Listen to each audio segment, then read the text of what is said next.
Isang mapagpalang araw sa ating lahat. Ito po muli si Teacher Elena para sa ating panibagong talakayan sa araw na ito.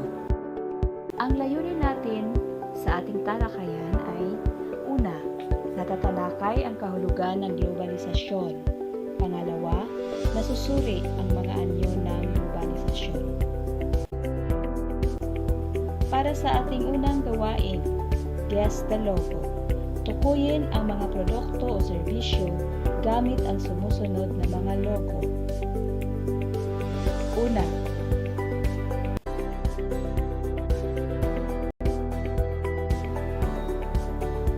pangalawa at pangatlo.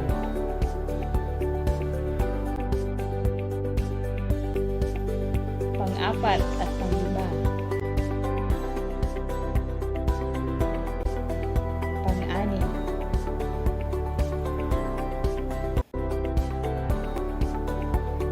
Ano-anong kumpanya ang kinakatawan ng mga logo? Madali mo bang nasagot ang mga ito? Bakit? Sa iyong palagay, bakit sumikat ang mga produkto o serbisyong ito? Ano ang kaugnayan ng gawaing ito sa paksang globalisasyon?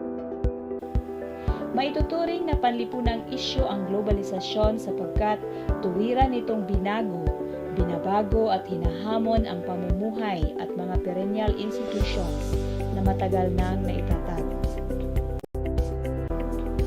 Perennial institutions ang pamilya, simbahan, pamahalaan at paaralan sapagkat ang mga ito ay matatandang institusyong nananatili pa rin sa kasalukuyan dahil sa mahalagang gampanin nito.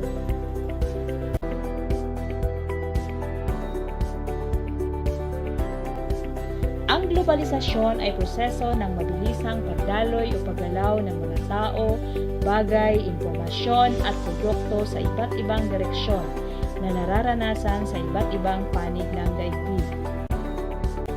Ito rin ay tumutukoy sa interaksyon at integrasyon sa pagitan ng mga tao, kumpanya, bansa o maging ng mga samahang pandaigdig na pinabibilis ng kalakalang panlabas at pamumuhunan sa tulong ng teknolohiya at impormasyon. Sagutin ang mga sumusunod.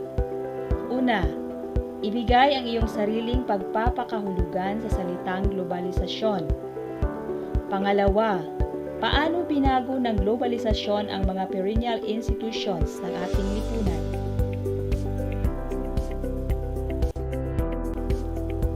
Ang globalisasyon ay may tatlong anyo. Una, ekonomiko. Pangalawa, teknolohikal at sosyo-kultural. Pangatlo, politikal. Suriin ang mga sumusunod na larawan. Masasabi mo ba kung anong anyo ng globalisasyon ang mga ito?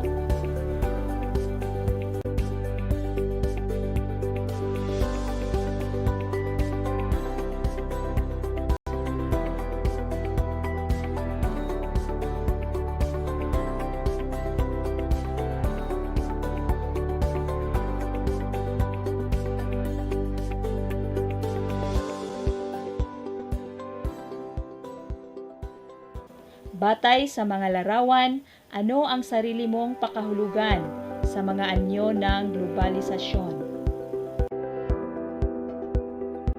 Hanggang dito lang po at maraming salamat sa inyong pakikinig.